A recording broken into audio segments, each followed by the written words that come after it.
జీవితంలో ఒక్కసారైనా చేయాల్సిన యాత్ర చార్ధామ్. లత గారి ఆధ్వర్యంలో సంప్రదించండి. స్టోరీ రైటర్స్ని స్టోరీ టెల్లర్స్ని మనం చూస్తూనే ఉంటాం. కొన్ని కథలు మాత్రం మనకి రిపీటెడ్గా గుర్తుకొస్తూనే ఉంటాయి.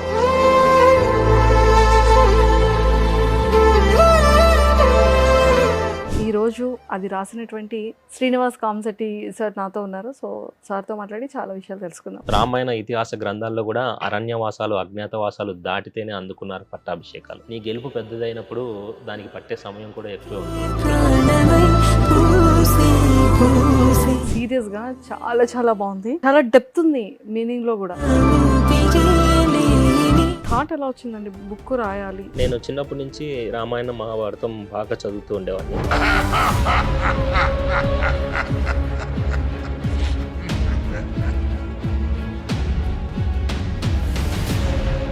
ఇప్పుడు కూడా ఆ రెండు గ్రంథాల నుంచి ఏదన్నా కలిపి రాయాలి, ఆ రెండింటిని రెఫరెన్స్ గా తీసుకొని రాయాలి అన్నది నాకు. సో అందుకే రామకృష్ణులు ఇలా సెట్ చేశారనమాట.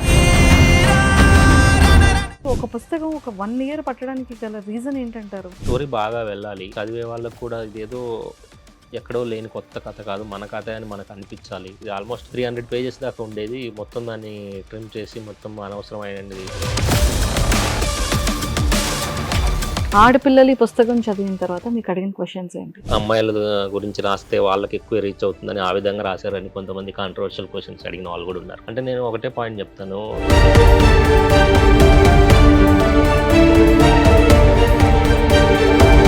లేదా వీళ్ళే దీనికి ఫోకస్ అవ్వాలి అన్న ఉద్దేశం అయితే ఎప్పుడూ లేదు. అమ్మాయిది తప్పు చూపించేంతగా అబ్బాయిలది ఎందుకు తప్పు చూపించలేరు? ఇప్పుడు అబ్బాయిలు ఒక ప్లాట్ఫామ్ మీదకి వచ్చి ఇది జరిగింది అని బయటకు చెప్తున్నారు. అమ్మాయిలు ఏంటంటే వాళ్ళ లోపల వాళ్ళు కుమిలిపోతున్నారు అన్నది నా ఉద్దేశం.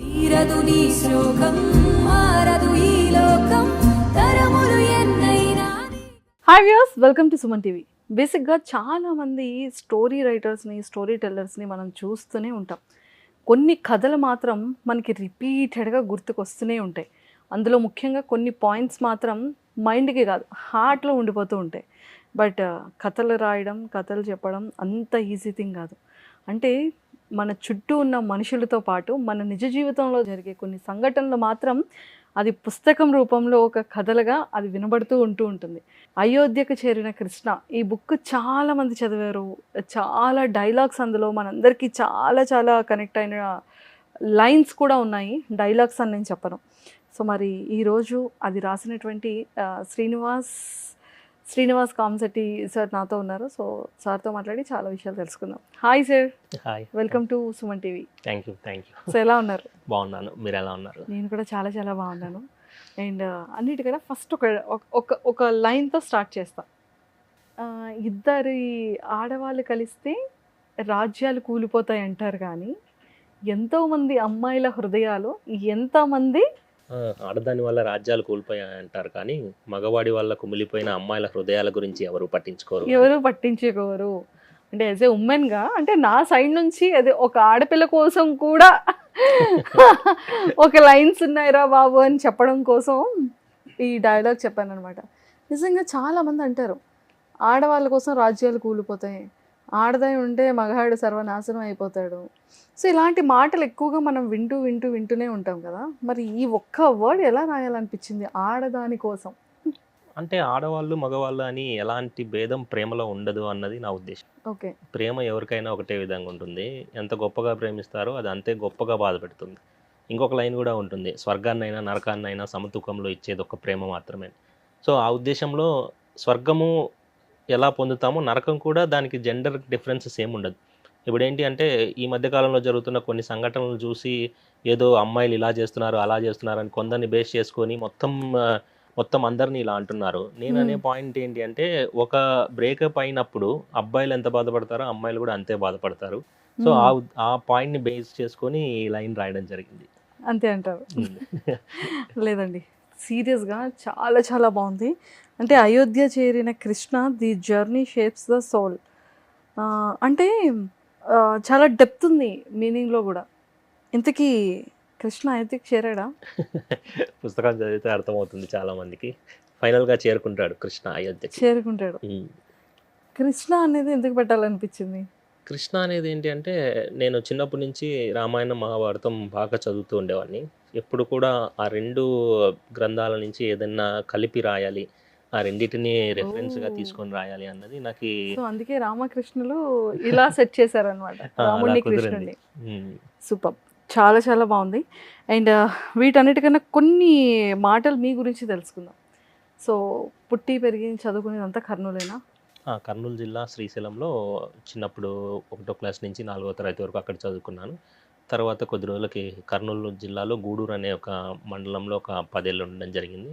లాస్ట్ 10 సంవత్సరాల నుంచి కర్నూలు సిటీలోనే ఉంటున్నాను. కర్నూలు సిటీలోనే హ్మ్. ఉంటున్నారు. Kurnool city. Okay. So, married. Unmarried. ఇంకా ఇంకా అందుకే ఇన్ని లవ్ లైన్స్ వస్తున్నాయి. అదే. ఓకే. సినిమాల్లో రైటింగ్ ఎప్పుడైనా ట్రై చేశారా? సినిమాల్లో రైటింగ్‌కి హైదరాబాద్‌కి రావడము, కొన్ని ప్రొడక్షన్ హౌసెస్ చుట్టూ తిరగడము, కొన్నిటికి వర్క్ చేయడము, అవి బయటికి రాకపోవడం. కొద్ది రోజులు ప్రయత్నించిన తర్వాత మళ్ళీ ఇది ఇలా వర్కౌట్ అయ్యేలా లేదు అని చెప్పి మళ్ళీ ఊరికెళ్ళిపోయి ఇలా బుక్ రాయడం జరిగింది. మొదటి బుక్కా అండి? మొదటి పుస్తకం. మొదటి బుక్ ఎంత హిట్ కొట్టారా? ఒకప్పుడు ఎప్పుడో నవలలు చదివేవాళ్ళు అంటారు. మళ్ళీ కొన్ని సంవత్సరాల తర్వాత మళ్ళీ నవలలు ఇలా ఈ రూపంగా ఈ మధ్య కడలి కాలంలో ఒకటి ఎంత హిట్ అయిందో అలా అయోధ్య చేరిన కృష్ణ ఈ బుక్ కూడా అంతే హిట్ అయింది. సో మళ్ళీ ఒక చిన్న లైన్ గురించి వస్తే, మత్తు కన్నా భయంకరమైనది మనిషి బానిస తత్వం. హ్మ్. నిజమే కదా? అంటే ఒక మనిషికి ఏ మనిషి అయినా ఒక మనిషికి ఎడిక్ట్ అయితే, ఆల్కహాల్ కన్నా ఎడిక్షన్ ఒక మనిషికి మనిషే. నిజమే. అంటే ఇంత డెప్త్ ఇది కూడా చాలా. అదే చెప్తాను నేను. మత్తు కన్నా భయంకరమైనది మనిషికి బానిస అవ్వడం అనేది. ఏదైనా కూడా ఒక వ్యసనానికి ఏదైనా బానిస అయ్యారనుకోండి, ఒక పర్టిక్యులర్ టైంలో దేనికో దానికి వేరే పనిలో నిమగ్నం అయిపోయి దాని నుంచి బయటికి రావడం. కానీ మనిషికి బానిస అవ్వడం అన్నది చాలా భయంకరమైన వ్యసనం నా దృష్టిలో.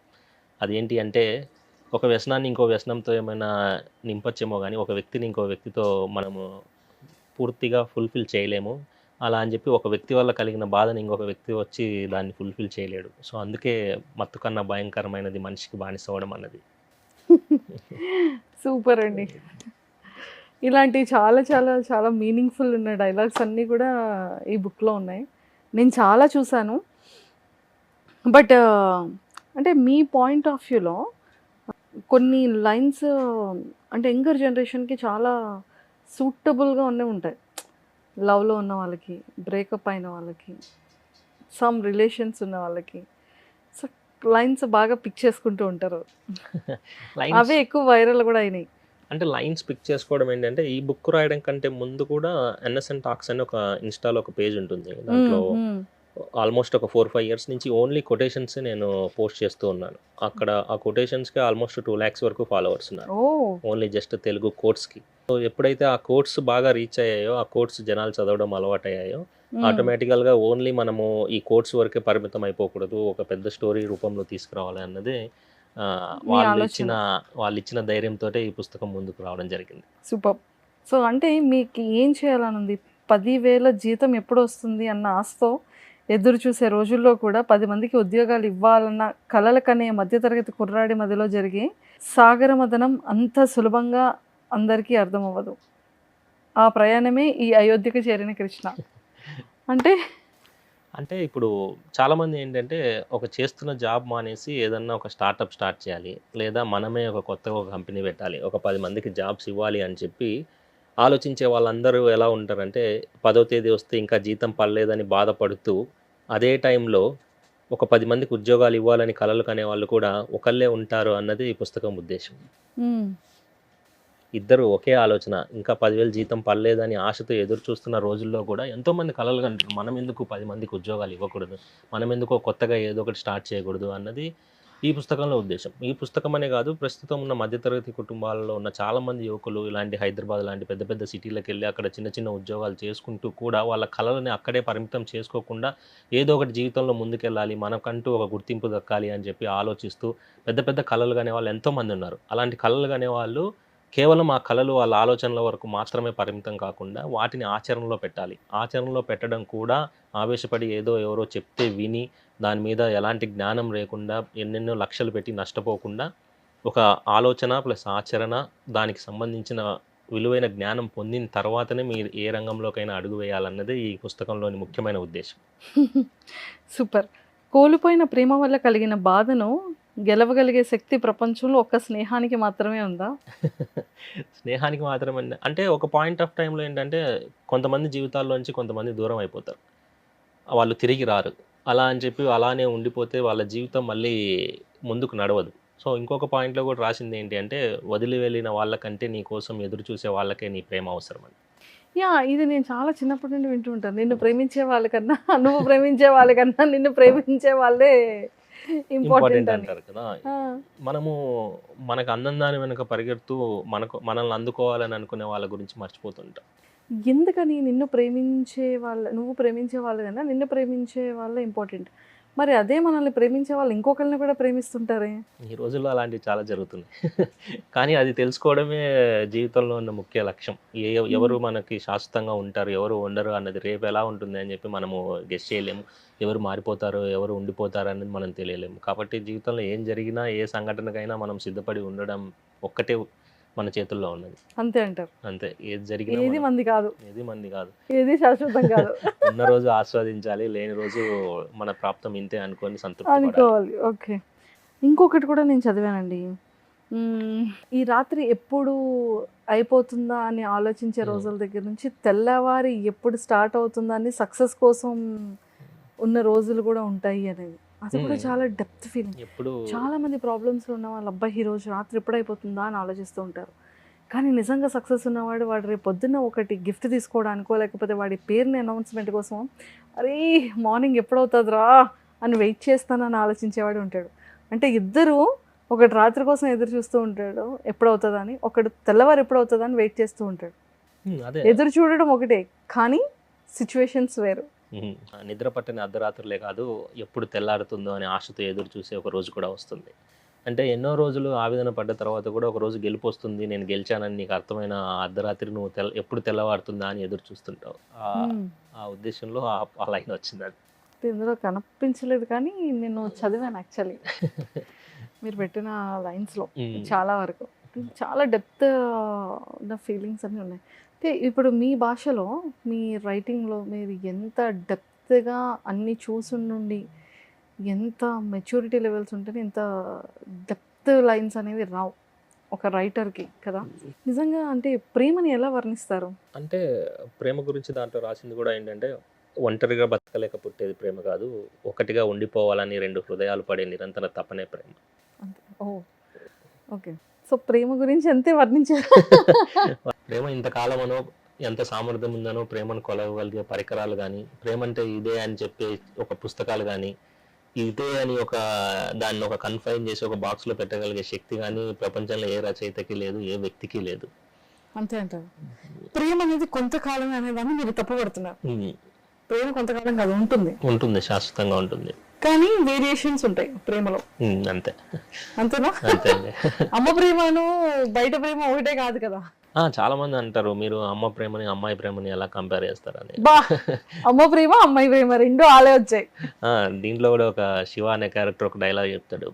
నాకు ఎప్పుడో ఒక పెద్ద ఆయన చెప్పాడు, అమ్మ ప్రేమ పరమాత్మ అని, అమ్మాయి ప్రేమ ప్రేతాత్మ అని అంటాడు. అంటే అమ్మ ప్రేమ పరమాత్మ ఓకే, అమ్మాయి ప్రేమ ప్రేతాత్మ అని. మరి అబ్బాయి ప్రేమ?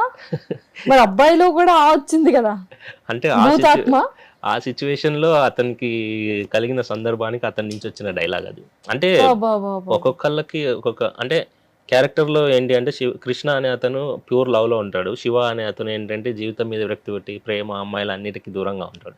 అతని పర్స్పెక్టివ్ లో, అతని ఉద్దేశంలో అది. శివ పర్స్పెక్టివ్ లో జీవితాంతం ప్రేమ పొందుతాడు, ప్రేమని గెలిపించుకుంటాడు, ప్రేమని చివరికి అయోధ్యకి చేరుకుంటాడు. అంటే ఇద్దరిని దృష్టిలో పెట్టుకొని రాసింది అది. సరే, యాజ్ ఎ రైటర్గా ఎన్ని చూసుంటే ఎన్ని చదివుంటే ఇలాంటి వర్డ్స్ వస్తూ ఉంటాయి కదా. సరే, నేను మిమ్మల్ని స్ట్రైట్ వేలో ఒక క్వశ్చన్ అడుగుతాను. అబ్బాయి ఎక్స్ప్రెసివా, అమ్మాయి ఎక్స్ప్రెసివా ప్రేమ విషయంలో?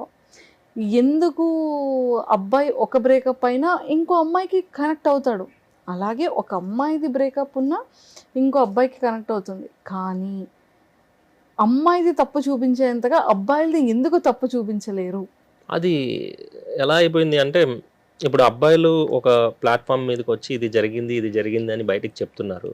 వీళ్ళు అమ్మాయిలు ఏంటంటే వాళ్ళ లోపల వాళ్ళు కుమిలిపోతున్నారు అన్నది నా ఉద్దేశం. ఏంటంటే ఈ ఫ్యాక్ట్ అబ్బాయిలందరికీ తెలుసు కదా, అందరికీ తెలిసిందే. కానీ మరి ఎందుకని లవ్ బ్రేకప్, అమ్మో అమ్మాయిల్ని నమ్మకూడదు, అమ్మో అమ్మాయిలు వెరీ డేంజరస్, మరి అబ్బాయిలు ఏంటో. అది చెప్తున్నాను కదా, జెండర్లో డిఫరెన్స్ ఏం లేదు. ఎవరైనా ఈక్వల్గా బాధపడాల్సిందే, ఎవరైనా ఈక్వల్గా దాని నుంచి సంతోషపడాల్సిందే. దీంట్లో డిఫరెన్స్ ఏం లేదు. ఇప్పుడు అమ్మాయికి అబ్బాయికి బ్రేకప్ అయింది అంటే ఈక్వల్ సినారియోనే ఉంటుంది. వీళ్ళు ఎక్కువ వీళ్ళు తక్కువ అనేది అయితే నా దృష్టిలో లేదు. అది బయటికి అలా కనిపిస్తుంది తప్ప గ్రౌండ్ రియాలిటీలోకి వెళ్ళి లోపలికి వెళ్ళి చెక్ చేసుకుంటే ఎవరి బాధ వాళ్ళకి పడుతూనే ఉంటుంది. ఇంకోటి ఏంటంటే వయసుతో సంబంధం లేకుండా ప్రతి ఒక్కరూ ఏదో ఒక పాయింట్ ఆఫ్ టైంలో ప్రేమ గురించి బాధపడుతూనే ఉన్నారు. సో దానికి వయసు కానీ జెండర్ కానీ ఇలాంటి డిఫరెన్సెస్ ఏవి ఉండవు అన్నది నా ఉద్దేశం. అంతే అంటారు. ఈ బుక్ వెళ్ళిన తర్వాత చాలా మంది మీకు అడిగిన ప్రశ్నలు ఏంటి, ఈ పుస్తకం మీతో షేర్ చేసుకున్న మెమరీస్ ఏంటి? ఈ బుక్ బాగా రీచ్ అయిన తర్వాత ఎంతోమంది అడిగిన క్వశ్చన్ ఏంటంటే, ఈ బుక్ ఎన్ని రోజులు రాశారు, ఎన్ని రోజులు పట్టింది ఈ బుక్ రాయడానికి? ఎన్ని రోజులు పట్టింది? ఆల్మోస్ట్ ఒక 1 year పట్టింది. 1 year? 1 year పట్టింది. ఓకే. ఈ బుక్లోని కథ ఒరిజినల్ క్యారెక్టరా, అంటే ఫిక్షన్ స్టోరీయా, లేకపోతే ఒరిజినల్గా ఎవరి గురించైనా జరిగిన స్టోరీయా, లేదా మీ ఓన్ స్టోరీయా, లేకపోతే ఎక్కడైనా ఆలోచించి రాశారా, ఎవరన్నా చెప్తే రాశారా, ఇలాంటి క్వశ్చన్లు ఎక్కువ వస్తుంటాయి. సో ఇంతకీ పుస్తకం ఎవరిని ఉద్దేశించి రాశారు, ఎవరిని ఆలోచించి రాశారు? ఇందులో ఏమైనా మీ స్టోరీ కూడా మిక్స్ అయి ఉందా?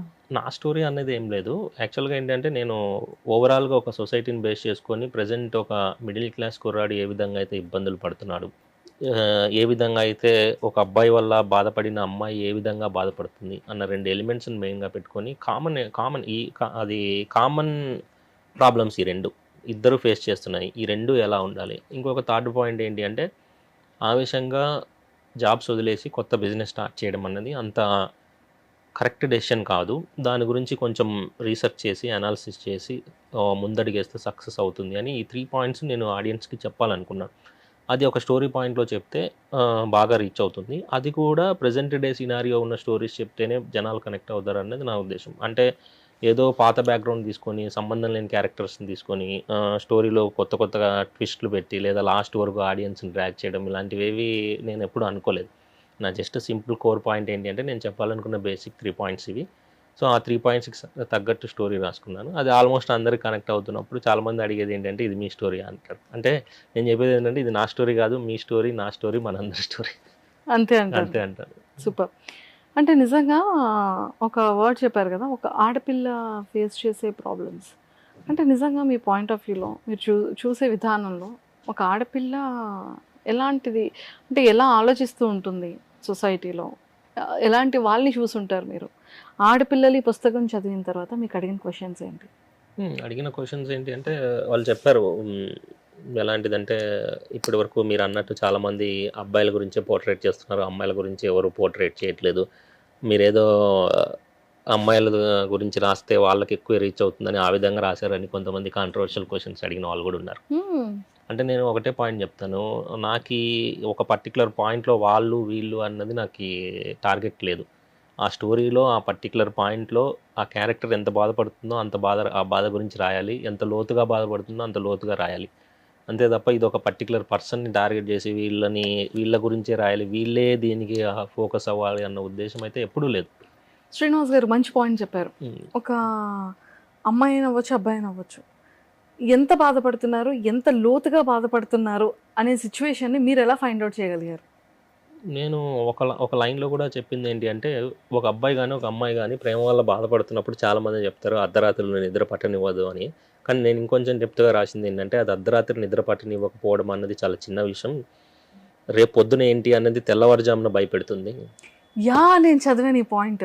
రేపు అనేది భయంగా ఉంటుంది, నిద్రపోతున్నంతసేపు ఎంతో కొంత ప్రశాంతంగా ఉంటుంది, తెల్లవారితే సూర్యోదయాన్ని ఎదుర్కోవాలంటే ఆ బాధ మళ్ళీ వచ్చి కూర్చుకుంటుంది అని భయపడే వాళ్ళు ఉంటారు. అది అత్యంత లోతైన బాధ అన్నది నా ఉద్దేశం. కరెక్టే కదా. ఆ రాత్రికి ఏదో ఒకటి చేసి అలా నిద్రపోతారు, ఆ బాధ మర్చిపోతారు. తెల్లవారంగానే ఎవరో తట్టి లేపినట్టు, అలారం పిలిచినట్టు ఆ బాధ మిమ్మల్ని పలకరిస్తుంది. బాధ కనడం కంటే కూడా భయం. బాధ ఒక స్టేజ్ దాటిపోతుంది. బాధ అనేది చాలా చిన్న చిన్న విషయాల్లో ఉంటుంది. ఈ బ్రేకప్ లాంటి విషయాల్లో ఏంటి అనేది చాలా పెద్ద భయం. అది రేపటిని ఎలా ఎదుర్కోవాలి, వాళ్ళు లేకపోతే, వాళ్ళ ఆలోచన లేకపోతే ఎలా ఉండాలి అన్నది చాలా లోతైన బాధ అది. ప్రస్తుతానికి నీకు కాలం కలిసి రాలేదంతే. నీదైన రోజు వచ్చినప్పుడు నీకు ఏదైనా సాధ్యం అవుతుంది. అంతే కదండి. హ్మ్. ఆ పర్టికులర్ టైంలో మీకు అనిపిస్తుంది అంటే అయిపోయింది, ఇంకా ఏదీ లేదు, నేను ఏ ప్రయత్నం చేసినా ఫెయిల్ అవుతుంది, నేను ఏం చేసినా అది నెగిటివ్గానే ఫీల్ అవుతుంది, ఎన్నో ప్రయత్నాలు చేశాను, 1 ఇయర్ 2 ఇయర్స్ నుంచి కష్టపడుతున్నా కూడా నేను సక్సెస్ అవ్వడం లేదు అంటే చాలామంది ఇదే మైండ్ సెట్లో ఉన్నారు. ఇప్పుడు ఫర్ ఎగ్జాంపుల్ మీరు కష్టపడండి జీవితంలో బాగుపడతామని అని మీరు డైరెక్ట్గా వెళ్ళి చెప్పినా కూడా వాళ్ళ ఉద్దేశం ఎలా ఉందంటే, అవును కష్టపడుతూనే ఉన్నాం కదా, ఇన్ని ఇయర్స్ నుంచి కష్టపడుతున్నాం, ఎక్కడ బాగుపడ్డాం, ఎవరెవరో సింపుల్గా రాత్రికి రాత్రి ఫేమ్ అయిపోయి ఉన్నారు, మనకంటే వెనకొచ్చిన వాళ్ళు ముందుకు వెళ్ళిపోతున్నారు, మనం మాత్రం కష్టం కష్టం అని నమ్ముకొని ఉంటున్నాం. ఆ నమ్మకం అనేది జనాల్లో కోల్పోతుంది. కానీ కొన్ని ఎలా ఉంటాయంటే 1 సంవత్సరం కావచ్చు, 2 సంవత్సరాలు కావచ్చు, చాలా ఇయర్స్ పట్టచ్చు. అదే రాసింది కూడా ఏంటంటే రామాయణ ఇతిహాస గ్రంథాల్లో కూడా అరణ్యవాసాలు అజ్ఞాతవాసాలు దాటితేనే అందుకున్నారు పట్టాభిషేకాలు. అంటే 14 సంవత్సరాలు 12 సంవత్సరాలు పోరాడితేనే పట్టాభిషేకాలు అందుకున్నారు. నీ గెలుపు పెద్దదైనప్పుడు దానికి పట్టే సమయం కూడా ఎక్కువే ఉంటుంది. ఎలా తట్టుకున్నావో, ఎలా నెట్టుకొస్తున్నావో నీకు మాత్రమే తెలుసు. ఇప్పుడు వచ్చిన సమస్య అంత పెద్దది కాదు. ఇంతకు ముందు కంటే గొప్పది కాదు. నిజమే కదండి. ఇప్పుడు ఆ రోజు ఆ రాత్రి పొద్దునుంచి కష్టపడి పనిచేసి వచ్చి సాయంత్రం ఇంటికి వెళ్తున్నప్పుడు ఏదో ఒక కొత్త సమస్య వస్తుంది. ఇంతకుముందున్న సమస్యలే తట్టుకోలేకపోతున్నాం అంటే సుత్తితో కొట్టినట్టు ఇంకో కొత్త సమస్య వచ్చి మీద పడుతుంది. ఆ రోజు అనిపిస్తుంది ఉన్నవే సరిపోలేదన్నట్టు మళ్ళీ ఈరోజు ఇంకొకటొచ్చింది. మళ్ళీ తెల్లారితే ఇంకొకటొస్తుంది. అలాంటప్పుడు అవన్నీ నువ్వు తట్టుకొని వాటన్నిటిని దాటుకొని వస్తున్నావు. గతాన్ని నెమరేసుకొని చూసుకుంటే ఇంతవరకు నువ్వు ఆగిపోయింది లేదు. అలాంటి చరిత్ర నీ కథలో లేదు. ఎవరి కథో ఇన్స్పిరేషన్‌గా తీసుకోవాల్సిన అవసరం లేదు. నీ కథే తీసుకో. ఇంతవరకు ఎన్ని దాటావు, ఎన్ని దాటుకొచ్చావు. ఇప్పుడొచ్చిందేం అంత పెద్దది కాదు. ఖచ్చితంగా దీన్ని కూడా దాటి తీరుతావు అన్నది దాని ఉద్దేశ్యం. సూపర్. కొన్ని నిర్ణయాలు తప్పై ఉండొచ్చు. కానీ ఏం జరిగినా తట్టుకునే శక్తి ఉందా లేదా అని ఒక్కటికి 10 సార్లు ఆలోచించుకోవాలి. వ్యాపారంలో కొన్ని నెలలు ఎలాంటి ఆదాయం లేకపోయినా నష్టాన్ని వెంటాడుతున్నాను. ముందుకు కదిలే ఓపిక ఉండాలి. రాత్రి రాత్రి అద్భుతాలు జరిగి ఎవడు వ్యాపారాల సామ్రాజ్యాలు నిర్మించుకోలేడు. మీరు చెప్పినది ఇది ఇప్పుడు యాప్ట్ అయింది కదా. అవును. మీరు బయటకి 3 తెలియపరచాలనుకున్నారు. అందులో ఇది ఒక సెగ్మెంట్. అదొక మెయిన్ పాయింట్ అది కూడా. నిజమే. చాలామంది బిజినెస్ స్టార్ట్ చేస్తారు, వెంటనే సక్సెస్ అవుతారు అనుకుంటారు, రాదు. అలాగ కొన్ని ఫ్యూ మంత్స్ పడుతుంది. అది తెలుసుకోవడానికి, అర్థం చేసుకోవడానికి, మళ్ళీ కొత్తగా ప్రారంభించడానికి టైం పడుతూనే ఉంటుంది. కానీ అదంతా కూడా ఒక గడియారం 60 మినిట్స్ చుట్టూ తిరిగే అంతగా వెయిట్ చేయాలి. నిజమే. ఒక సేయింగ్ కూడా ఉంటుంది. నీళ్లు పడాలంటే ఒకే చోట లోతుగా తోవాలి కానీ 4 చోట్ల అక్కడ కొంచెం అక్కడ కొంచెం అక్కడ కొంచెం తవ్వితే సరిపోదని. సో ఎంత బలంగా ఎంత లోతుగా వెళ్తే కొంచెం టైం పడుతుంది. ఆ ఒక్కడుగు దూరంలోనే నువ్వు ఉన్నావని నీకు నువ్వు ఎప్పటికప్పుడు సమాధానం చెప్పుకుంటూ ఉండాలి. అర్ధరాత్రి ఆకాశం భారీ వర్షంతో, ఉరుములతో, మెరుపులతో ఎంత గందరగోళంగా మారినా ఉదయాన్నే సూర్యోదయాన్ని ఏవి ఆపలేవు. ఇది one of my favourite line అండి ఇది. సూపర్ ఉంది. చెప్పండి మీనింగ్. దీని మీనింగ్ ఏంటంటే ఆ రోజు ఆ అర్ధరాత్రి కారు మబ్బులతో నిండి ఎన్ని మెరుపులు ఎన్ని ఉరుములు వచ్చినా కూడా పొద్దున్నే సూర్యోదయాన్ని ఏది ఆపలేవు. సో ఆ పర్టికులర్ టైంలో మీకు ఎన్ని కష్టాలు ఎన్ని అవరోధాలు ఎన్ని ఆటంకాలు ఎదురైనా కూడా మీది అనుకునే గెలుపు వచ్చినప్పుడు ఎవరు మిమ్మల్ని ఆపలేరు. ఆ పర్టికులర్ నైట్ ఒక్కటే మీకు కష్టంగా ఉంటుంది. కంపల్సరీ అది ఎంత కాలరాత్రి అయినా దానికి 12 గంటల సమయమే ఉంటుంది. ఖచ్చితంగా తెల్లారి తీరాల్సిందే. ఒక వయసు వచ్చాక మౌనంగా ఉండటమే విలువ ఉంటుంది. ఎందుకని అంటే చాలామంది అంటుంటారు మాటలు ఎలాంటివి అంటే ఒక గెలుపు వచ్చిన తర్వాత కానీ ఒక వయసు వచ్చిన తర్వాత కానీ చెప్పాలి, నేనేదో ఎగిరెగిరి పడాలి, నేను గెలిచానని ప్రపంచానికి చెప్పాలి అని ఇలాంటి మనసు తహతహలాడుతుంటుంది. కానీ ఎన్ని మాటలు చెప్పినా మౌనంకున్నంత విలువ వేటికి ఉండదు. జరిగిందంతా ఒక పీడకలలా కాకుండా ఒక గొప్ప అనుభవంలా గుర్తుంచుకో. ప్రతి ఒక్కరి మనిషి జీవితంలో జరిగే ఒక అంటే సిచ్యువేషన్స్ ఇవన్నీ. ఆ సిచ్యువేషన్ కూడా ఏంటంటే హీరో వాళ్ళ ఫాదర్ చెప్తూ ఉంటాడు. బేసిక్గా జనరల్గా ఏం చెప్తారంటే ఒక బాధపడి ఏదన్నా కోల్పోయిన వాళ్ళ దగ్గరికి జరిగిందంతా ఏదో ఒక పీడకలలా మర్చిపో, కొత్తగా స్టార్ట్ చేయంటారు.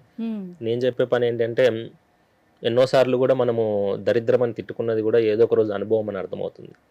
దాన్ని అక్కడితో మర్చిపోకుండా ఆ అనుభవం నుంచి ఏం నేర్చుకున్నాం, ఆ అనుభవం నుంచి ఎటువైపు అడుగులు వేసాం అన్నదే చాలా ముఖ్యమైనది విషయం. అన్ని ప్రశ్నలకు అనుభవిస్తున్న ప్రతి బాధకు సమాధానం గడిచే కాలమే. ఎంత కష్టమైనా నువ్వు ఆ నరకాన్ని దాటడమే.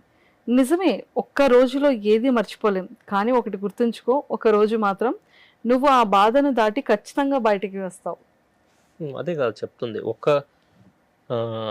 ఖచ్చితంగా నీకు ఒక రోజు వస్తుంది. కానీ నువ్వు ప్రతిరోజు ముందుకు అడుగులు వేస్తేనే. ఆ పర్టిక్యులర్ టైంలో, ఆ పర్టిక్యులర్ సిచ్యువేషన్‌లో ఎలా ఉన్నా కానీ మీకు ఇంక ఏ దారి లేనట్టే కనిపిస్తుంది. ఎటువైపు వెళ్ళినా శూన్యమే కనిపిస్తుంది. అయినా కూడా అడుగులు ముందుకు వేయాలి. ఎటువైపు వేస్తున్నావో తెలియకపోయినా పర్లేదు. వెనక్కి మాత్రం అడుగులు వేయకుండా ముందుకు అడుగులు వేస్తే నీ గమ్యం నువ్వు చేరుకుంటావు అన్నది దాన్ని పాయింట్‌లో రాసింది. సూపర్. కొన్నేళ్ళు గడిచాక ఆ రోజంతా బయటపడ్డ తర్వాత కూడా జీవితం ఉందని తెలుసుకొని ముందుకు సాగినందుకు నీ మీద నీకు ఏర్పడే గౌరవం నీ జీవితాన్ని మొత్తాన్ని ఒక గొప్ప కీర్తి కిరీటం అవుతుంది. జీవితం ఎప్పుడు ఎక్కడ ఒకరితోనో లేక ఒక ప్రేమతో కోల్పోతానేమో అని ఆగిపోదు. కష్టమైన కొన్ని దాటి తీరితేనే కొత్త స్వప్నం నీ కోసం ఎదురు చూస్తుంది. నాకు తెలుసు నువ్వు ఆగిపోవటం లేదని. ఒక మనిషి దూరం అయ్యాడని మనసు బాధపడుతున్నప్పుడు ఒంటరిగా ఉండటం అతిపెద్ద శాపం. ఆ నరకం ఒక్కసారి అనుభవిస్తే మరొక 100 జన్మలెత్తిన అలాంటి బాధ ఎవరికి రాకూడదని ఆ దేవుణ్ణి కోరుకుంటాం. ఇదేంటి అంటే యాక్చువల్‌గా ఒక వ్యక్తి మనకి దూరం అయ్యాడు అన్నప్పుడు చాలామంది ఏం చేస్తుంటారంటే ఒంటరిగా ఒక గదిలో ఉండిపోతుంటారు. ఎవరిని కలవకుండా, ఎవరితో మాట్లాడకుండా అలానే ఉండిపోతూ ఉంటారు. ఒక పాయింట్ ఆఫ్ టైంలో ఏమవుతుందంటే ఆ ఒంటరితనం చాలా నరకంలా కనిపిస్తుంది. దాని నుంచి మీరు ఓవర్‌కమ్ అవ్వాలంటే సోషలైజ్ అయ్యి తీరాల్సిందే. ఎవరితో ఒకరితో కలిసి మాట్లాడడమో, ఎక్కడికో ఒక చోటికి వెళ్ళడమో చేస్తేనే దాని నుంచి బయటికి రాగలుగుతాం గానీ, ఎంతవరకు ఉన్న చాలామంది ఏం చెప్తారంటే, "ప్రెజెంట్ నా మనసు బాలేదు. కొద్ది రోజులు నన్ను ఒంటరిగా వదిలేయండి. ప్రెజెంట్ నేను బాధపడుతున్నాను. నన్ను ఎవరు డిస్టర్బ్ చేయొద్దని" అంటారు. అలా డిస్టర్బ్ చేయకుండా ఉంటే లైఫ్ లాంగ్ ఉన్నా కూడా దానిలోంచి బయటికి రాలేరు. కంపల్సరీగా బయటికి రావాల్సిందే, నలుగురితో కలవాల్సిందే, 4 చోట్లకు వెళ్ళాల్సిందే. కొత్త ఆలోచనలు, కొత్త ఆశయాలు పుట్టుకొస్తాయి. గడిచిన గతం కన్నా మిగిలి ఉన్న జీవితమే ముఖ్యమని ఏదో ఒక రోజు నీకు అర్థమవుతుంది. అది అర్థమయ్యేంత వరకు నువ్వు దాన్ని తట్టుకొని బయటికి రావడం అన్నది చాలా ముఖ్యమైన విషయం. ఇంపార్టెంట్. జీవితం ఎంత నాశనమైన కొత్త పునాదులతో గొప్ప సామ్రాజ్యాన్ని నిర్మించుకునే అవకాశం ఎప్పుడూ ఉంటుంది. సూపర్. అదే ఒక్కొక్కసారి పూర్తిగా కూలిపోయాకే కొత్త నిర్మాణాలు మొదలవుతాయి. ఒక బిల్డింగ్ కంప్లీట్‌గా డిమాలిష్ అయిపోయిన తర్వాత కొత్త బిల్డింగ్ కట్టొచ్చు. సో, కూలిపోతుంది అని చెప్పి నువ్వు బాధపడాల్సిన అవసరం లేదు. అది ఒక కొత్త నిర్మాణానికి పునాది అని చెప్పి నువ్వు బలంగా నమ్మితే కొద్ది రోజులకు ఆ నిర్మాణం పూర్తయి తీరుతుంది. ఇది చాలా మంది జీవితంలో జరిగే సిచ్యువేషన్స్ ఇప్పుడు నేను చెప్పబోయేది. బ్రతుకు బరువుగా అనిపిస్తున్న రోజులవి. ఒక కృష్ణ జీవితమే కాదు, సాధారణ మధ్యతరగతి కుర్రాడి ఆలోచనలు కూడా మారిపోయాయి. ఈఎంఐలు, క్రెడిట్ కార్డ్స్ స్థాయికి మించిన కొనేలా ప్రేరేపిస్తున్నాయి. అసలు కొందరికి వచ్చే ఆదాయానికి వాళ్ళు చేసే వ్యవహారాలకి ఏమాత్రం సంబంధం ఉండదు. అంటే ఆశకి హద్దు ఉండదు అనేది. అలా అలా కాదు. అంటే అది ఎలా ఉండదంటే కొందరికి వచ్చే ఆదాయానికి వాళ్ళు చేసే వ్యవహారాలకి సంబంధం ఉండదు. అంటే ఫర్ ఎగ్జాంపుల్ 30,000 జీతం వస్తుంది అనుకోండి, ఖర్చులు 60,000 ఉంటాయి. డబల్ ఉంటాయి. ఎలా చేస్తావు, ఏం చేస్తావు అంటే రొటేట్ చేయడం. ఆ 30,000 ఒక చోట తీసుకురావడం, వడ్డీకి తీసుకురావడమో లేదా అప్పు తీసుకురావడమో, మళ్ళీ ఇంకొక నెల కలుస్తుంది. ఆ నెలకి ఇది తీర్చలేక ఇంకో చోట అప్పు చేయడం, తర్వాత వడ్డీకి తీసుకురావడం, అలా స్టెప్ బై స్టెప్ అనేది అప్పు పెరిగిపోతుంది. ఒకప్పుడు ఏంటి అంటే అప్పు దొరకకపోతే ఓకే, ఇంకా దొరకలేదని ఆ కష్టాన్ని ఎలాగోలా ముందుకు నడిపించేవాళ్ళు. ఇప్పుడు ఏమైపోయాయంటే క్రెడిట్ కార్డులని, ఈఎంఐలు అని చెప్పి అవసరానికి మించినవి ఫోన్స్, మొబైల్స్ అని చెప్పి మన స్థాయిని మించి వాళ్ళే ప్రేరేపిస్తున్నారు, కొనండి కొనండి కొనండి. సో ఆ పాయింట్లో ఏంటంటే అది మనల్ని ఊరిస్తుంది, తీసుకోమని చెప్పి. బట్ దాని తర్వాత వచ్చే కష్టం ఏంటి, దాని తర్వాత మనకు ఉండే ఇన్కమ్ ఏంటి, ఒక ఈఎంఐ కడుతున్నప్పుడు ఎంత ఇన్కమ్ తగ్గిపోతుంది, దాని మీద క్యాలిక్యులేషన్స్ అనేవి చాలా చాలా తక్కువ మంది చేస్తున్నారు. ఇవన్నీ ఒకప్పుడు అనేవాళ్ళు కష్టపడి సంపాదిస్తే విలువ తెలుస్తుందని. బట్ ఈ రోజుల్లో ఏమైందంటే కష్టపడుతున్నారు, కష్టపడ్డోడే ఇవన్నీ చేస్తున్నాడు. ఇంకోటి ఏదో మూర్ఖంగా తెలియలేని వాళ్ళు కదా, అందరు తెలివైన వాళ్ళే ఇలాంటి పనులు చేస్తున్నారు. తెలియక ఏదో చిన్నపిల్లలు చేస్తున్న పనులు తెలిసిన వాళ్ళే చేస్తున్నారు. దానికి ఏదైనా సమాధానం ఏం చెప్పుకుంటున్నారంటే రాత్రికి రాత్రి ఏదో ఒక అద్భుతం జరిగిపోదా, మా జీవితంలో లక్షల లక్షల డబ్బులు రాకపోవా, ఏదో ఒకటి చేసి తీరకపోవా, అన్నీ తీర్చేస్తాం, ఒకేసారి తీర్చేస్తాం అని చెప్పి రియాలిటీకి చాలా దూరంగా ఏదో అద్భుతం జరుగుతుందనే ఆశకి దగ్గరకు బతుకుతున్నారు. సో వాళ్ళందరినీ బేస్ చేసుకొని ఏంటి అంటే మనకి ఆదాయం ఎంత వచ్చినా సంపద మిగలాలన్నా పెరగాలన్నా నిర్ణయించేది మన ఖర్చులు మాత్రమే. కొన్ని పూర్తిగా మర్చిపోయా అంటే మరవకపోయి ఉండొచ్చు, కానీ మునుపటిలా అన్నీ మనల్ని బాధ పెట్టవు. అంటే పాస్ట్ లో అండ్ ప్రెసెంట్ అదే కదా ద ఇంచుమించుగా. ద టైమ్ ఆఫ్ హీలింగ్ ఎలా ఉంటుంది అంటే నువ్వు మర్చిపోతున్నప్పుడు ఏదో ఒక అర్ధరాత్రో ఏదో ఒక తెల్లవారుజామునో మళ్ళీ అదే బాధ నీకు మళ్ళీ పరిచయం అవుతుంది. బట్ అది ఇంతకు ముందు అంత బాధ పెట్టదు. ఫస్ట్ ఇయర్ ఉన్నంత బాధ సెకండ్ ఇయర్కి ఉండదు, సెకండ్ ఇయర్ ఉన్నంత బాధ థర్డ్ ఇయర్కి ఉండదు. ఆటోమేటికల్గా టైం హీల్స్ ఎవ్రీథింగ్. కాలానికి కొన్ని వదిలేయాలి. ఓకే. ఎవరు అంటే ఇది ఉమెన్స్ డేకి రాశారు మీరు. ఎవరు కొలవగలగనేది దూరం, నువ్వు దాటిన భారం, ఎవరు రాయగలిగిన కావ్యం, నీ మదిలో దాగిన యుద్ధం. ఒక అమ్మ పడే కష్టం గురించి అది. తన మదిలో చేసే యుద్ధాన్ని ఎవరు ఏ కావ్యం రూపంలో రాయగలరు, ఎవరు ఏ వాక్యం రూపంలో రాయగలరు. సో నిరంతరం కష్టపడుతూనే ఉంటారు. సో అందుకు ఉమెన్స్ డే రోజు ఒక తల్లి పడే తపన గురించి ఆ వాక్యాల్లో రాయడం జరిగింది. ఒక గంట సేపు మౌనంగా కూర్చుంటే మన ఆలోచనలు మనకు ప్రశాంతతని కలిగిస్తున్నాయా, లేక ఏదో కోల్పోతున్నామనే బాధని ఇంకొంచెం పెంచుతున్నాయా అనే దాన్ని బట్టి నీది మౌనమో ఒంటరితనమో అర్థమవుతుంది. ఇది ట్రూ కదా. దీని గురించి చాలాసార్లు చెప్పాను, మౌనము ఒంటరితనం గురించి కూడా. అంటే చాలామంది ఏం చేస్తున్నారంటే ఒక ఒంటరిగా ఉండడానికి ఇష్టపడుతున్నారు. ఆ ఒంటరిగా ఉండడం వల్ల అది మీకు మేలు జరుగుతుందా నష్టం జరుగుతుందా అని దాన్ని తెలుసుకోలేకపోతున్నారు. ఒంటరితనంగా ఉంటూ నువ్వు ఆనందంగా ఉన్నావు అంటే అది మౌనం. ఒంటరితనంగా ఉంటూ నువ్వు ఇంకొంచెం బాధపడుతూ ఇంకొంచెం డిప్రెషన్లోకి వెళ్ళిపోతున్నావు అంటే అది డిప్రెషన్ కైండ్ ఆఫ్ ఒంటరితనం. దానికి దగ్గర అవడం నా దృష్టిలో మంచిది కాదు. బలమైన దెబ్బలు, నమ్మక ద్రోహాలు, సంవత్సరాలు గడిచినా రాని విజయాలు, ఇలా ఒకటి కాదు ఎన్నెన్నో. ఒకసారి కన్నీళ్లు దాటాలి, ఒక్కొక్కసారి కన్నీళ్లను దాచాలి. కన్నీళ్ళని దాచడం తెలుసుకుంటే చాలు, సగం జీవితం అర్థమైపోతుంది. కన్నీళ్ళని దాచడం నా రెండు తెలుసుకుంటే సగం జీవితం అర్థమైపోతుంది. తనంతట తానే మానకూడదు అనుకున్న ఏ గాయానికి అలానే ఉండిపోయేంత శక్తి ఉండదు. నిజమే కదండి. ఒక గాయం తగిలినంత మాత్రం అదే ఉండాలనుకున్నా ఉండిపోలేదు. హీల్ అవ్వడం ఒక ప్రాసెస్ అనేది ఆటోమేటిక్గా అవుతుంది. దేన్నైనా మరవగలిగే శక్తి మనిషికి ఉందని ఎప్పటికీ మరవకూడదు. మరుపు అతి పెద్ద వరమని గాయపడే గుండెకి ఆలస్యంగా అర్థం అవుతుంది. అంటే గాయపడిన గుండెకు నిద్ర పట్టిన అర్ధరాత్రులు అతిపెద్ద శత్రువులు అని ఒక లైన్ ఉంటుంది. బట్ అది కొంతకాలం మాత్రమే. మర్చిపోవడం అనేది గినక దేవుడు సృష్టించి ఉండకపోయింటే ఈరోజు ప్రపంచం ఇలా ఉండేది కాదు. మరుపు అనేది మనిషికి దేవుడిచ్చిన అతిపెద్ద వరం. మర్చిపోవడం అనేది వరం అంటారా? మర్చిపోవడమే వరం. అది గినక ఎవరేమడిగినా ఏమో నాకు గుర్తులేదబ్బా, మర్చిపోయా. అది ఆ మరుపు కాదు, మనకు అనవసరమైన విషయాలు మర్చిపోవడం. కొన్ని మనుషుల్ని కూడా మర్చిపోతుంటా. 1 year బిఫోర్ చచ్చా అది చాలా బ్యాడ్ హ్యాబిట్ అండి. అస్సలు మర్చిపోకూడదు కొన్ని థింగ్స్. అయితే మతిమరుపు ఉండకూడదు. ఆ మతిమరుపు ఈ మతిమరుపు రెండు ఒకటి కాదు. ఇది వేరే మతిమరుపు. ఓ మనిషి గాయపడిన మనిషికి ఉండాల్సిన మతిమరుపు. సూపర్. నిజంగా అంటే లైఫ్ లో సక్సెస్ గురించి ఏం చెప్తారు, ఫెయిల్యూర్ గురించి ఏం చెప్తారు? నా దృష్టిలో సక్సెస్ ఎలా ఉంటుందంటే ఒక నగరం కూడా మీకు కొత్తగా కనిపిస్తుంది. ఒకప్పుడు వచ్చిన హైదరాబాద్ ఒక విధంగా ఉంది, ఇప్పుడు వచ్చిన హైదరాబాద్ ఒక విధంగా. సక్సెస్ వస్తే అదే ఫెయిల్యూర్ అయితే అదే బాధపడుతూ అదే తిరుగుతుంటాం. ప్రతిదీ బాధ పెడుతుండే. రోడ్డు మీద ఒకటి కారులో వెళ్తున్నా కూడా వాడిని చూసి నువ్వు బాధపడుతుంటావు. ఒకటి బాగా ఎదిగాడున్నా నువ్వు బాధపడుతుంటావు. అంటే నేను ఎప్పుడు ఎదగాలి అని. ఒకసారి నువ్వు ఒక పొజిషన్కి వచ్చావు అంటే ఓకే, నేను ఎక్కడైతే తిరిగానో అక్కడ నువ్వు ఒక సంతృప్తితో తిరుగుతుంటావు. నా దృష్టిలో సక్సెస్ ఏంటి అంటే సక్సెస్ గురించి గర్వపడి అహంకారం పడకపోయినా పర్లేదు, కానీ ఒక సక్సెస్ గురించి నువ్వు సంతృప్తి పడడంలో తప్పులేదు అన్నది నా ఉద్దేశం. ఏదో చిన్నదో పెద్దదో ఒకటి సాధించావు, దాన్ని సంతృప్తి పడు. నీకు నువ్వు చెప్పుకో, నువ్వు అచీవ్ చేసావు, నువ్వు కష్టపడ్డందుకే నువ్వు అచీవ్ చేసావు. దీని గురించి ఏదో విర్రవీగాల్సిన అవసరం లేదు. ఏదో నేను సాధించేశాను, నేను ఇది అని చెప్పి అక్కడ ఇక్కడ చెప్పాల్సిన అవసరం లేదు. బట్ ఏదైనా ఒక నిన్ను నువ్వు నిరుత్సాహపడే సిచ్యువేషన్ వచ్చినప్పుడు నీకు ఒక సంతృప్తి కలగాలి. నేను ఇది సాధించాను, ఇది చేసుకున్నాను, ఇంకొకటి కూడా చేయగలను అని చెప్పి నీకు నువ్వు సమాధానం చెప్పుకోవాలి. అండ్ ఇంకోటి ఏంటంటే సంతృప్తి పడాలి. ఎందుకంటే నువ్వు పడ్డ కష్టమే కదా, నీకు నువ్వు చెప్పుకుంటే ఎలాంటి తప్పు లేదు. శ్రీనివాస్ గారు, అంటే ఇది కాకుండా రైటింగ్ కాకుండా ఇంకేం చేస్తుంటారు? రైటింగ్ కాకుండా నాకు కర్నూలులో చెస్ అకాడమీస్ ఉన్నాయి.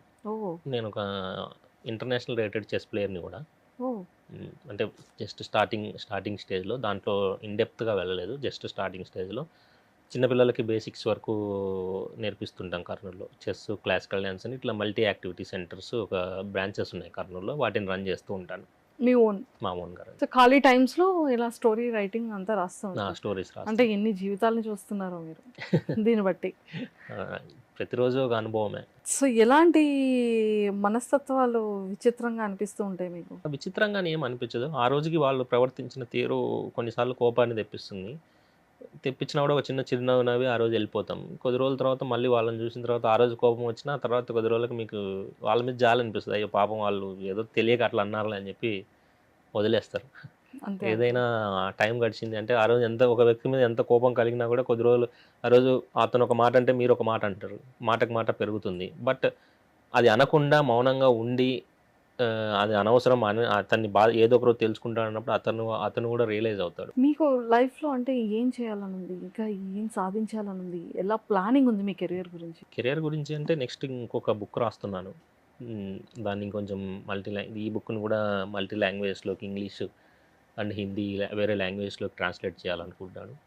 ఎండ్ ఆఫ్ ద డే ఏంటంటే ఒక లైఫ్ టైం గోల్ ఏంటి అంటే ఒక చెస్ కోచింగ్ ఇచ్చుకుంటూ చిన్నపిల్లలకి చెస్ నేర్పించుకుంటూ ఉండడమే నాకు అన్నిటికంటే ఎక్కువ సాటిస్ఫాక్షన్ ఉంటుంది. ఒక చిన్న పిల్లల్ని మంచి చెస్ ప్లేయర్స్గా తయారు చేయడం అన్నది. మూవీస్కి డైలాగ్ రైటింగ్ అవేం ఇంట్రెస్ట్ లేదా? అవకాశం వస్తే చేయాలనుకుంటున్నాను. ఓకే, అంటే ఏ డైరెక్టర్ సినిమాకి రాయాలని ఉంది రైటింగ్? అలానేం లేదు. రాజమౌళి గారు అలా అంటే ఏం ఈ లేదు. కైండ్ ఆఫ్ స్టోరీస్ అంటే మరి ప్రజెంట్ దురంధర్ అలాంటి పర్టికులర్గా పర్టికులర్గా అలా అని ఏం లేదు. కొన్ని జోనర్స్ ఉన్నాయి, కొన్ని ఎలిమెంట్స్లో మనం రాయలేము. కొన్ని ఎలిమెంట్స్ మనం బలం ఉంటాయి. మనకు సంబంధించిన స్టోరీకి సంబంధించింది ఏదైనా ఉండి రాయాలి అనే అవకాశం వస్తే రాయడానికి ఎప్పుడు సిద్ధంగానే ఉంటాను. మొత్తానికి ఒక మంచి కథ. అయోధ్యకు చేరిన కృష్ణ అనేది అంటే ప్రతి ఒక్క మిడిల్ క్లాస్ మనుషుల మధ్య వాళ్ళ నిత్య జీవితంలో జరిగే ఒక కుటుంబం, సొసైటీ, చుట్టూ ఉండే మనుషులు, వారి యొక్క ఆలోచన విధానాలు అన్నీ కలిపితేనే అయోధ్యకు చేరిన కృష్ణ కథ. అవును, అంతేనా? అంతే అండి. సూపర్ అండి. సో ఇది చదివిన తర్వాత ఇంకా ఎలాంటి క్వశ్చన్స్ వచ్చాయి మీకు? చాలా మంది ఏం అడుగుతున్నారంటే దీన్ని సీక్వెల్ పెట్టచ్చు కదండి, ఇంకొంచెం దీన్ని ఇంకొక పార్ట్ రాయొచ్చు కదా, ఇలాంటి క్వశ్చన్స్ ఎక్కువగా అడుగుతున్నారు. దీన్నే కంటిన్యూ చేయొచ్చు కదా అని. ప్రస్తుతానికైతే అలాంటి ఉద్దేశాలు అయితే ఏం లేవు. వేరే ఇంకా దీనికన్నా పెద్ద కథ ఒకటి రాస్తున్నాను బుక్ కోసం. అది ఏమి రిలేటెడ్ ఉంటుంది? అది ఇంకా మొత్తం ఏం రివీల్ చేయలేదు. కొన్ని కొంచెం రివీల్ చేయండి. సోషల్ ఫ్యాంటసీ టైప్లోనే ఉంటుంది అది. సో ఇంకా ఒక లైన్ అనుకున్నాను, అది ఇంకా ఫిక్స్ అవ్వలేదు. అది ఫిక్స్ అయిన తర్వాత చెప్దామని ఉన్నాను. అంతే అంటే అంటే ఫ్యాంటసీ అంటే ఐ థింక్ ప్రతి ఒక్క నిజ జీవితంలో మనుషుల యొక్క ఫ్యాంటసీస్ గురించి, వాళ్ళ ఆలోచనలు, ఫాస్ట్ ఫార్వర్డ్ లైఫ్ల గురించి, టెంపరీ రిలేషన్స్ గురించి, వీటన్నిటి మీద వస్తుందని ఎక్స్పెక్ట్ చేయొచ్చా? అలా ఏమి ఉండదు. అంటే వాళ్ళ ఆలోచనలు ఎలా ఉన్నాయి, ఆలోచన విధానాలు ఎలా మారిపోతున్నాయి అన్న దాన్ని బేస్ చేసుకొని మెయిన్గా కరెంట్ ట్రెండ్కి తగ్గట్టు, కరెంట్ జనరేషన్కి తగ్గట్టు. అంతేనా? Current generation. నైస్ అండి. So Srinivas garu, family background ఏంటి? Parents, father, mother? మా ఫాదర్ వచ్చేసి గవర్నమెంట్ ఆఫీస్లో అటెండర్గా చేస్తారు. మదర్ హౌస్ వైఫే. మొన్నటి వరకు టైలరింగ్ చేసేవాళ్ళు. ఇప్పుడు ఇంటి దగ్గరే ఉంటున్నారు. నేను, అమ్మ, నాన్న, అంతే. ముగ్గురే. బ్రదర్స్, సిస్టర్స్ ఎవరు, సిబ్లింగ్స్ ఎవరు లేరు. సో మీకు ఉన్నదంతా కూడా స్టూడెంట్సే? స్టూడెంట్సే. అంతే. ప్రశాంతమైన జీవితం. సరే, మీరు మరి ఎప్పుడు పెళ్లి చేసుకోబోతున్నారు? త్వరలోనే. రెడీ? ఓ, సో తను ఎక్కడ ఉంటారు? కర్నూలేనా? ఇంకా కర్నూలులోనే ఉంటారు. ఇంకా రివీల్ చేసేయచ్చు కదా, అంటే ఎన్ని ఇయర్స్ ఆఫ్ రిలేషన్ అని? అది ఇంకా డీటెయిల్స్ చెప్తాం త్వరలో చెప్తారు. అంటే మీ జీవితం కూడా ఇందులో ఉందేమో అని అనిపిస్తుంది ఇప్పుడు. అలా ఏం లేదు. అంటే ఇది బేసిక్గా అందరి పాయింట్లో అందరినీ మెయిన్గా ఉద్దేశించి రాసింది. అయితే చివరికి అయోధ్య చేరాడు కృష్ణ. లవ్ అనే రిలేషన్ లో కానీ, మ్యారేజ్ కి అడుగు పెట్టే రిలేషన్ లో కానీ కృష్ణ చేరాడు. ఈ కృష్ణ చేరాడు. రాముడు లాంటి కృష్ణ, కృష్ణుడు లాంటి రాముడు. రామాయణాన్ని, మహాభారతాన్ని కలిపి రచించిన పుస్తకం ఇది. వాటి రిఫరెన్సెస్ ఆ రెండు పదాలు, ఆ రెండు తాలూకా నేమ్స్ ని రిఫరెన్సెస్ గా తీసుకొని చేశారు. నైస్ అండి. ఇప్పటి వరకు మేము అనుకున్నాం సొసైటీలో మనుషుల చుట్టూ జరిగే ఒక కథే అనుకున్నాం, కానీ శ్రీనివాస్ గారి లాంటి ఒక చిన్న కథను కూడా ఇందులో ఏదో పేజెస్ లో ఉంది అన్న విషయం ఇప్పుడే అర్థమైంది. ఫిలిమ్స్ లో ఆపర్చునిటీస్ వస్తే కనుక చేసే ఉద్దేశం అయితే ఉంది. కానీ ఒక పుస్తకం ఒక 1 year పట్టడానికి గల రీజన్ ఏంటంటారు? అంటే ఆలోచించారా? చేంజెస్ ఏమైనా చేశారా? స్టోరీ బాగా వెళ్ళాలి. ఆడియన్స్‌కి చదివే వాళ్ళకి కూడా ఇదేదో ఎక్కడో లేని కొత్త కథ కాదు. మన కథే అని మనకు అనిపించాలి. పదాలు కూడా పెద్ద పెద్ద పదాలు ఏమి వాడకూడదు అన్నది నా మెయిన్ ఇంటెన్షన్. చదివే వాళ్ళకి ఉన్న పదాలే వాడాలి. కానీ నీట్‌గా, క్లీన్‌గా ఉండాలి అన్నప్పుడు టైం ఎక్కువ పట్టింది నాకు. అంటే కొన్ని కొన్ని చోట్ల స్టోరీ ఆగిపోయింది. అంటే కొన్ని పేజెస్ రాసిన తర్వాత ఆగిపోయింది. కొన్ని కొన్ని లైన్స్ అనుకుంటాం అవి సెట్ అవ్వవు. వాటిని మళ్ళీ మార్చడము.